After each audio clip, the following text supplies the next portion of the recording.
티켓링크라고 하는 회사입니다. 그리고 인터파크의 경우에는 티켓에서 똑같이 시작을 했지만 티켓에서 지금 어디로 가고 있어요? 자체 공연장도 갖고 있고 공연 공간, 그 다음에 공연을 지금 이제 새로 만들려고 하는 그러한 쪽으로 가고 있죠. 그러니까 티켓링크 같은 경우에는 티켓 시장에서 1위 하는 기업이 되겠다라고 목표를 잡았었던 거고요. 인터파크 같은 경우에는 그것이 뿐만이 아니고 그 인터파크 안에 뭐 인터넷에서 재미있는 세상을 만들어 보자 라고 하는 창업 모토로 처음에 시작한 회사에서 그 한 부분이 그 티켓 판매였고요. 거기에서 더 나아가지고 다른 비즈니스를 하고 있는 거죠. 그래서 성장의 모습을 어디로 갈지라고 하는 거고, 인터넷 쇼핑몰도 마찬가지로 뭐 인터파크처럼 될 것인지 아니면 뭐 NHN처럼 전문 포탈이 될 것인지 이러한 것들을 결정하는 것이 이제 여러분들이 지금 오늘 해야 될 그 비저닝이라고 하는 부분입니다. 그래서 예를 들면 한빛소프트 같은 경우에는 처음에 스타크래프트 유통했었죠. 그래서 게임 유통을 시작을 해서 거기는 뼛속까지 유통이 강한 마케팅 회사입니다. 마케팅 회사인데 이 스타크래프트가 이제 그 직접적으로 그 스타크래프트 본사에서 자기네들 유통을 하겠다라고 하고 나서 그 전부터 준비를 한 것이 이제 게임 개발이죠. 근데 게임 개발인데 본인이 처음부터 게임 개발 회사로 시작한 것이 아니기 때문에 굉장히 방향 설정하는데 어려움을 겪었고, 그 다음에 그 중에 이제 인수합병도 일어났고, 거기서 또 개발을 하고 있음에도 불구하고 개발이라는 것이 쉽게 가지를 않은 거죠. 근데 그 시점을 이제 대표님하고 회장님하고 그 인터뷰를 해봤을 때 게임 유통을 하고 기업이 성장할 때는 잘 나가서 그 다음에는 그것이 계속 잘 나갈 거라고 생각을 하셨대요.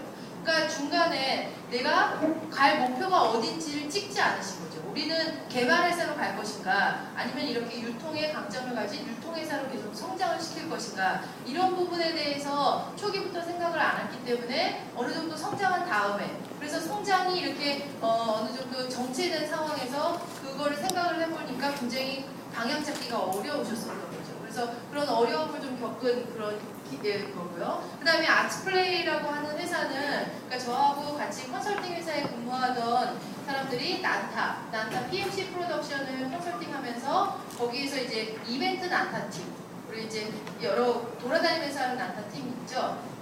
그런 팀의 사업 아이디어를 가지고 이제 나가서 이벤트 유통도 하고 공연 유통도 하고 그 다음에 공연 기획을 하는 그런 회사입니다. 근데 지금도 굉장히 많이 성장하고 있고, 이 회사 같은 경우에는 뭐 지속적으로 거의 그 2배씩 성장을 하고 있어서 굉장히 성장을 잘 하고 있는데요. 거기에도 그럼에도 불구하고 잘 성장하는 과정에 굉장히 좀 어려움이랑 갈등이랑 그 다음에 이제 직원들도 나가기도 하고 이런 갈등을 겪게 되는데, 그런 부분이 뭐냐면 원래 유통이나 기획이나 이런 쪽으로 잘하는 회사에 강점이 있는데 방향을 잡을 때 우리는 공연을 제작하겠다, 그 다음에 극장 사업을 하겠다 라고 하는 부분으로 사업을 확대시켜 나가거든요.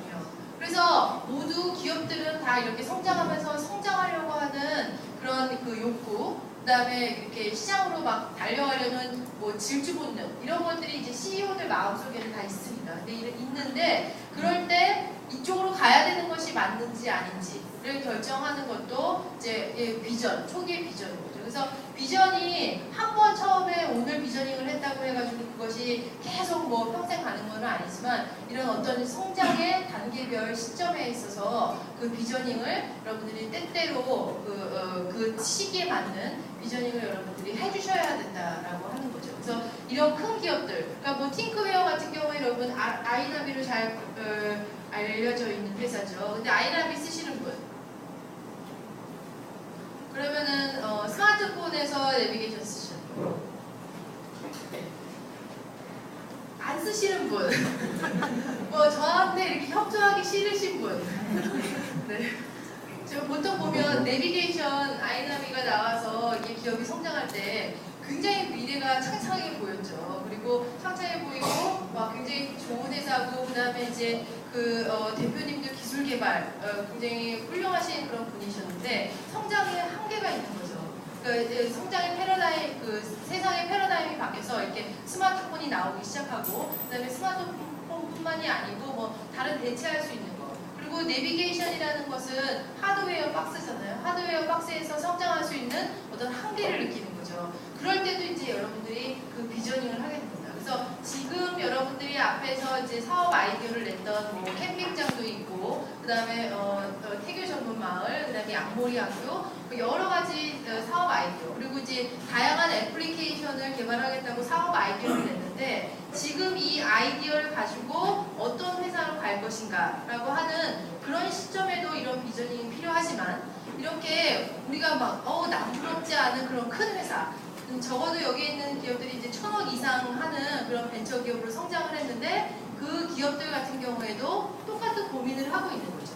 그래서 공통적으로 제가 거기 100여 개의 회사들을 쭉 봤을 때 가장 쉽게 해줄 수 있는 조언이 뭐냐면, 비저닝을 다시 해보십시오 라고 하는 것이었습니다. 그래서 비저닝은 CEO의 철학이 가장 중요하고요. CEO의 방향성도 중요하고, 그 다음에 그것을 어떻게 같이 공감할 것인가, 이런 부분들이 이제 중요합니다. 그래서 비저닝은 지금뿐만이 아니고, 그 다음에 이제 여러분들이 계속 성장하면서도, 기업이 성장하면서도 중요한 그런 내용들이다 라고 하는 거죠. 그러니까 이렇게